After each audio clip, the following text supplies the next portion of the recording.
dear.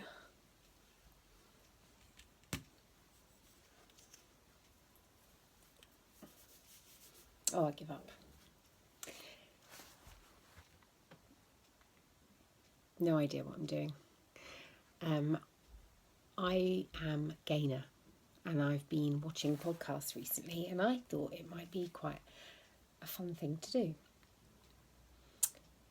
I live in Bristol, just south of Bristol.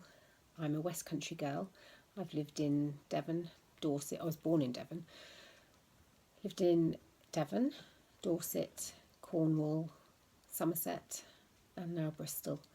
I've also lived in the Midlands, up near Kettering. That's where my family are from, and I most settled here. I'm so settled here. What else can I say? So you might know me as Cuckoo or Cuckoo from Instagram, and that came about, that Cuckoo nickname, because my maternal grandmother, Nanny Dot, used to sing a song to me which went like this: "The cuckoo is a pretty bird, it singeth as it flies." And over the years, we started calling each other Cuckoo. There's a lovely moment on our wedding video where Toby and I have just got married. Toby's my husband still, and for the foreseeable, if he plays his cards right. We just got married, and I was walking up the aisle afterwards, and I spotted her, and I looked down and went, "Hello, Cuckoo," and it's just such a dear private moment. I cherish it. She died 4 months later. Luckily, she knew that we were expecting a baby, and she was really happy about that. And she got to see us get married, and she met Toby, and she loved him. So although it was sad she died when she did, it would have been sadder if she'd never met Toby. Anyway, so I've done who I am. I've done where I'm from. Now I'm going to tell you why I am podcasting. Like I just said, I've just recently discovered podcasts and have found them incredibly entertaining, and I've really, really enjoyed them. And like everything, I want to get in on the bandwagon. Doorbell, hold on. I'm so professional. That was the doorbell. That was the delivery man delivering my favourite tea. They stopped making this, and happily you can get it now, because it used to be $1.66 from Morrison's for 40 tea bags or something like that, and then you just couldn't get it anywhere. So I was ending up paying £8 for a box of vanilla Earl Grey Tetley from Amazon, because I love it that much. Now they've started making it again, so you have to buy it direct. You have to buy a lot, but I'm not complaining. So going back to what I was saying before the doorbell interrupted me, I've tried no knead bread. I've got into knitting and crochet. I have what else have I got in on the bandwagon with? Oh, I drank green tea for some time. Never liked it. Always had to mix it with peppermint tea. I like candles all the time. There's a bandwagon. Oh, there's a million bandwagons I've got on. I should have made a list. I just did a little burp. I'm sorry about that. It's because I'm drinking this coffee. It's milky coffee. It's not your proper latte. It's just milk with instant coffee in there. But I have brought that to show you. It's delicious. It's really lovely. So I've got that in this lovely mug, and this is what podcasters do. They take a little sip and they go, that's such good coffee. What the hell am I doing? Story about this mug. I've got a friend called Turnip, and I was round her house one day, and she made me a cup of tea in this mug, and I said, I absolutely love that mug. My mother-in-law's got that mug, and she won't give it to me because it's one of her favourites, and I really, really love it. Anyway, a bit later on, I was about to leave, and Turnip, was weirdly washing up this mug and drying it as we were chatting. I say weirdly because she's got a dishwasher, but it didn't occur to me that there was something afoot. And then, just as I was leaving, she went, "Here you go, have this mug, it's yours." I said, "I can't take that mug." She said, "Yes, you can. You absolutely love it. You love it more than I do."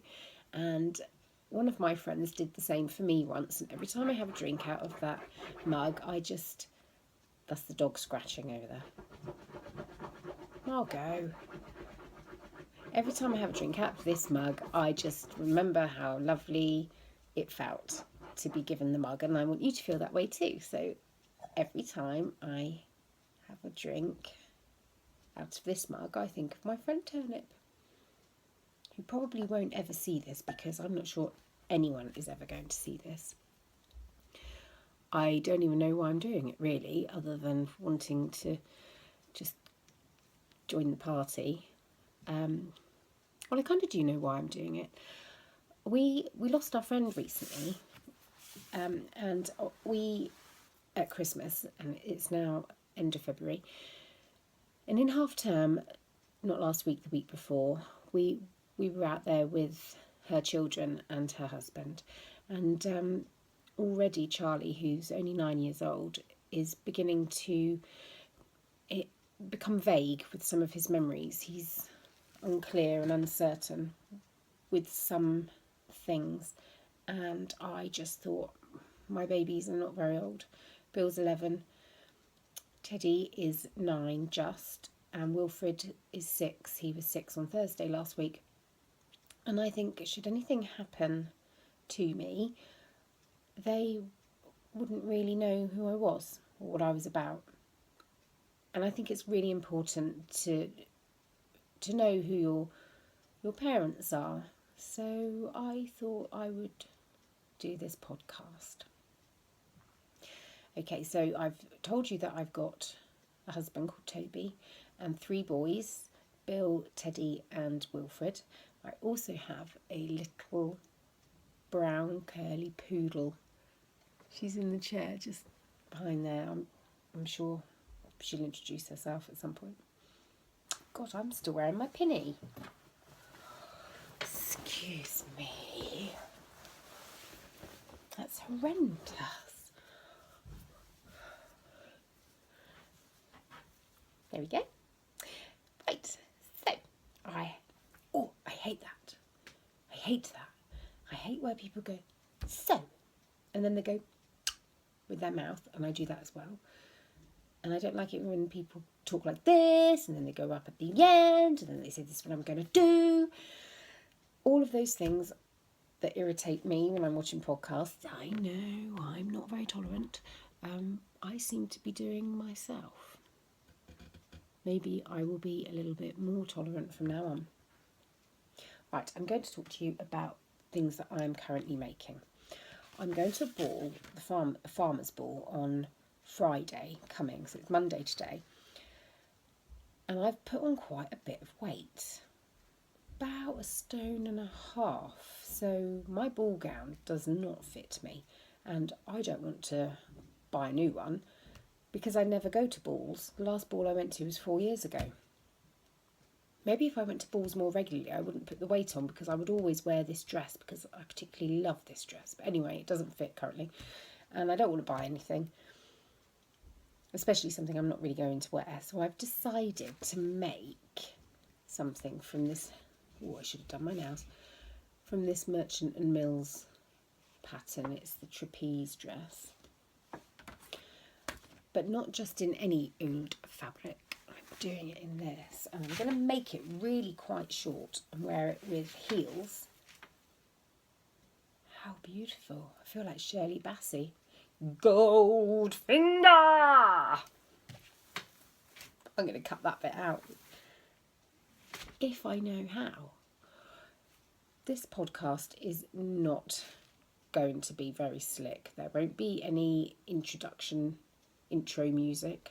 There won't be any pictures inserted, I shouldn't think, I don't know how. It's just going to be me faffing, but that's fine because I'm not even sure I'm going to share it with anybody. I might, but I probably won't. We'll see. Anyway, this is going to make such a lovely dress. Shimmy, shimmy. And yes, it's be quite short. And I've got these beautiful suede shoes. I've got a tiny bit of a platform and a bow on the front. They're really lovely. And I'm going to wear it with completely opaque tights. And I think that would be nice. And then I think the following weekend I'm going to London for a girls' weekend with my friend Leonie, who I used to fly with years and years ago. And it's the kind of dress that you can wear out in London to maybe a cocktail bar. And it's one of those dresses you would be able to eat in because it's got no waistband.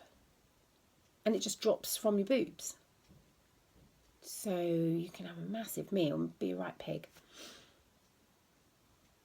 If I can pull this off, if I can make my sewing machine cope with the sequin fabric, then I think this is going to be brilliant. Right, other things that I'm currently making. I started these the weekend, maybe on Saturday night, I think it was. I made this little bag for myself. I love it. Peony and sage. And these are the Hermione Everyday Sock. This is another bandwagon I'm on. Operation Sock Drawer. Hashtag. Sock Talk. Hashtag. Beautiful, isn't it? With a whirlwind toe, which I'd never done before. I should have started the pattern down here. I don't really recall why I didn't. Anyway, I love it. And my preferred method of knitting socks is definitely with the 4 or 5 DPNs. I think these ones are Knit Pro Zings, 2.25, 64 stitches. Blooming lovely. Toe up, obs. I can show you what these look like on my homemade sock blocker. Don't laugh. I wanted a sock blocker and I wanted it like 5 minutes ago. So I made one out of some weirdy cardy plastic stuff. And this is just because the edges were sharp, so I've put frog tape around it. Anyway.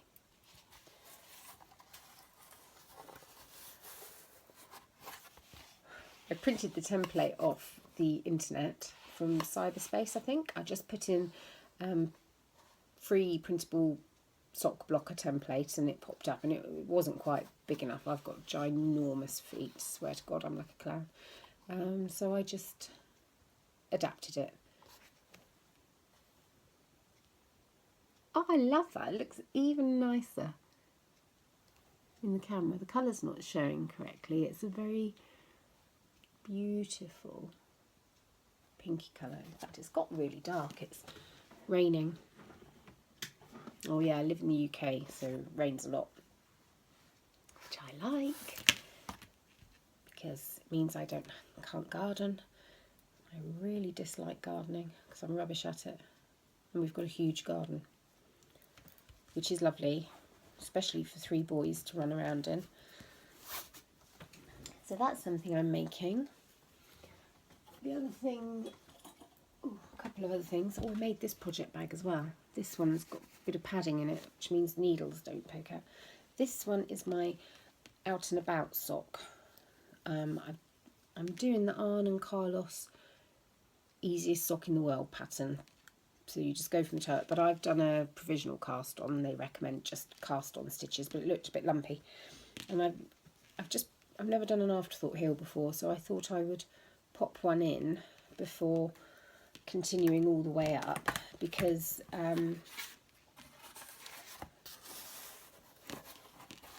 didn't want to finish the sock and then find out that I decided to put the heel in the wrong place.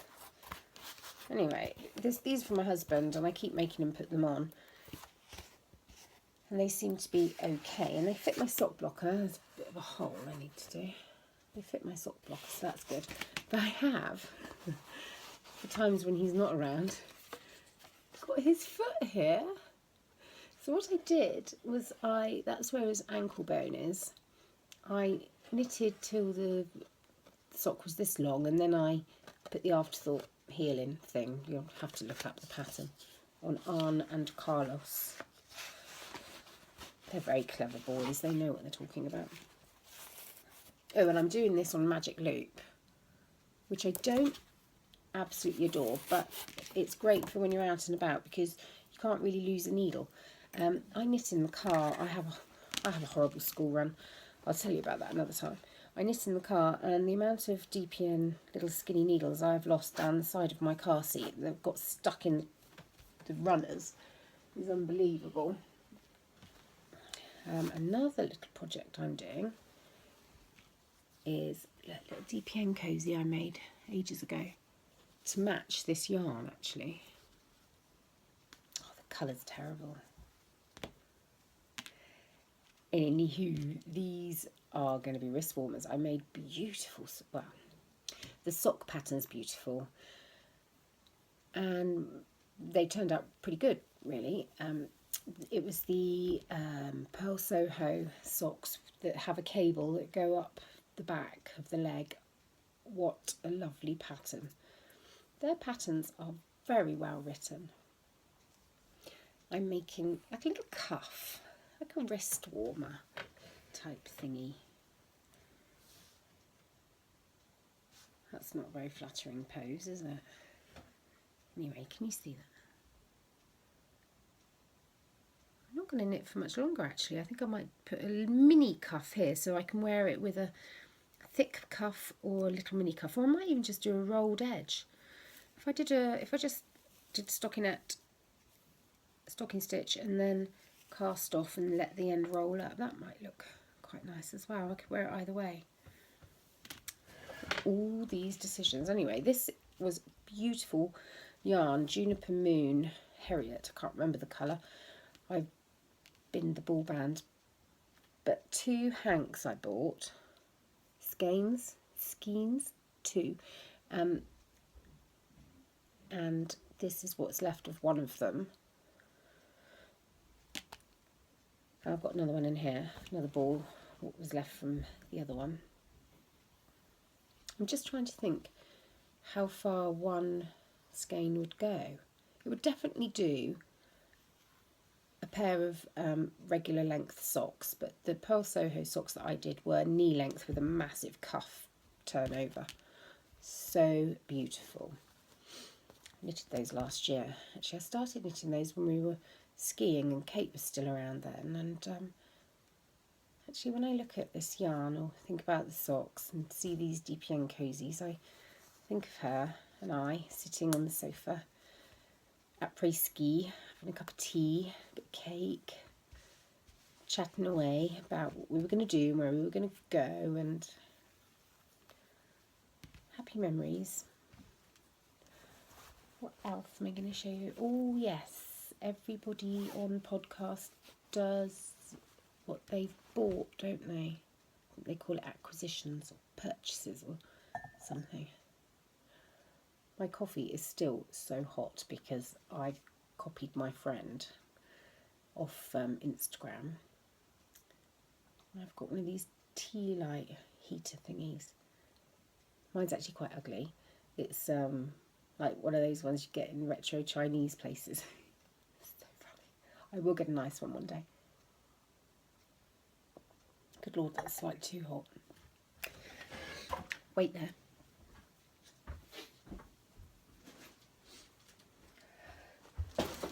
Ow, stuck my toe on my tea. My big box of tea. And I've just joined a ballet class, so I'm breaking in my ballet pumps. There's really not very much to protect these toes from a box of tea.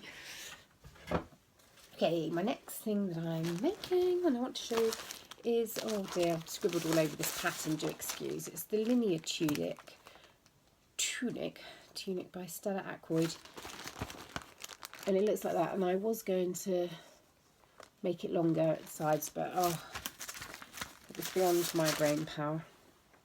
I'm doing it in navy blue in gorgeous Rowan wool that I got from my friend who runs the Wool Sanctuary in Weston, at Susie Beans on Instagram.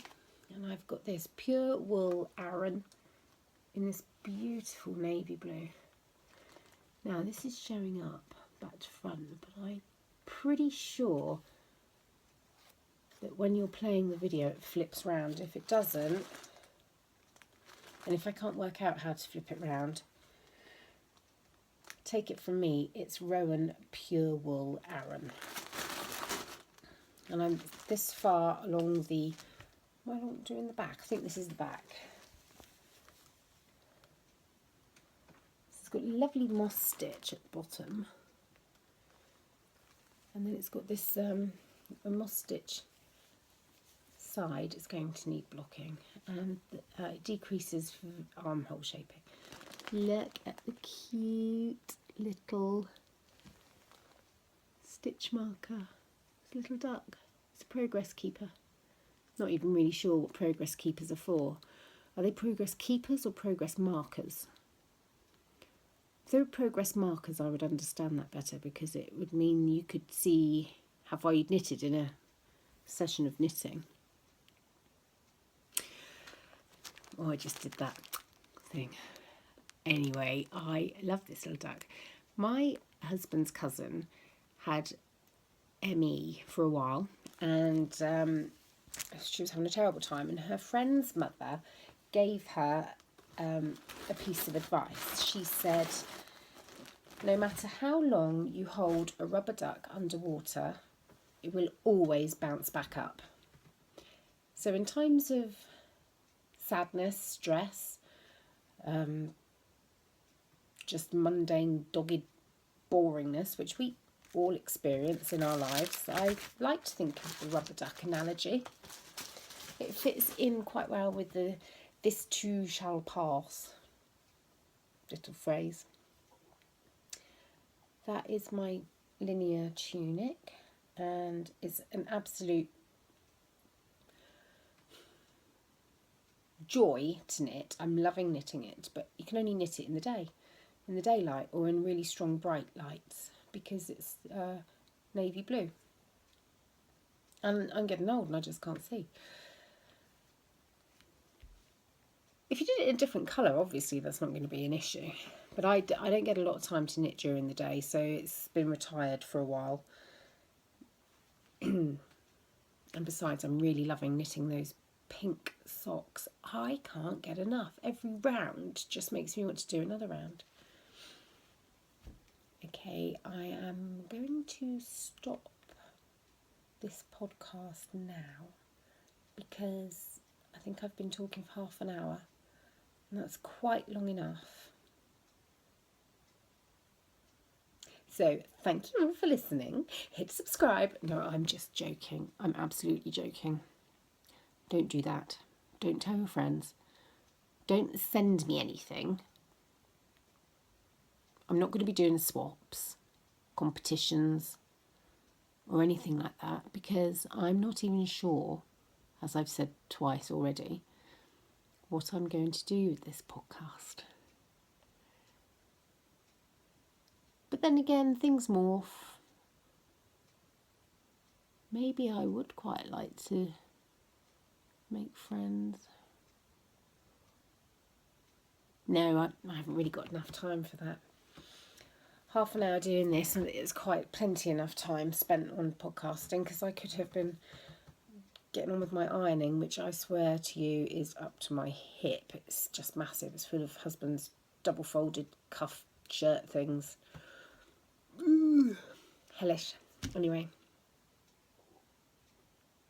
see you soon.